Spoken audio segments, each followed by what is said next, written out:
Bonjour à tous. Je vais aujourd'hui vous présenter le Responsive Web Design, ou site web adaptatif. Il s'agit d'une approche de conception web qui vise à l'élaboration de sites offrant une expérience de lecture et de navigation optimale pour l'utilisateur, quelle que soit sa gamme d'appareils. En d'autres mots, cette conception web permet à tout utilisateur de surfer sur Internet de la manière la plus fluide qui soit. Le plus important n'est pas de fonctionner de la même façon sur tous les appareils, mais d'offrir l'accès au même contenu. Mais il existe plusieurs manières de diffuser du contenu web sur les différents supports. Nous avons donc après le Responsive Web Design, les sites dédiés, ainsi que les applications natives. Expliquons en quelques mots en quoi ça consiste. Tout d'abord, le Responsive Web Design qui se distingue des deux autres véhiculeurs de contenu web, simplement par le fait qu'il s'adapte à tous les utilisateurs et donc tous les types d'écrans et de supports. Son principe est simple, en fonction de la surface disponible, on dispose tout le contenu de la façon la plus harmonieuse possible. Tous les éléments ne sont donc pas disposés de la même façon d'un écran à l'autre, mais sont toujours présents et consultables par n'importe quel utilisateur.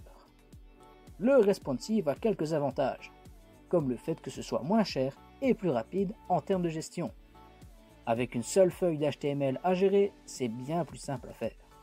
On peut aussi l'utiliser pour tous les sites, même ceux qui existent déjà, mais c'est conseillé de créer ou de recréer son site entièrement. Néanmoins, il y a aussi des désavantages. Premièrement, que cela nécessite des connaissances techniques poussées et une conception longue qui vous demandera beaucoup de patience.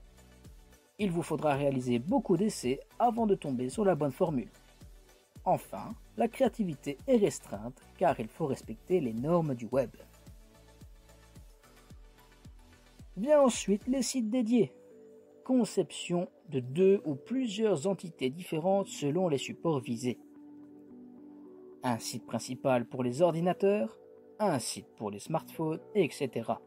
Cela signifie donc qu'un même site peut avoir plusieurs URL. Son avantage est de proposer du contenu directement adapté au format visé. Autrement dit, on ne retrouvera pas les mêmes informations de la version ordinateur à la version mobile. Cela entraîne du travail et des coûts supplémentaires. En effet, pour assurer la maintenance du site, il faut réaliser des mises à jour qui doivent être effectuées pour toutes les versions du site. En dernier lieu, les applications.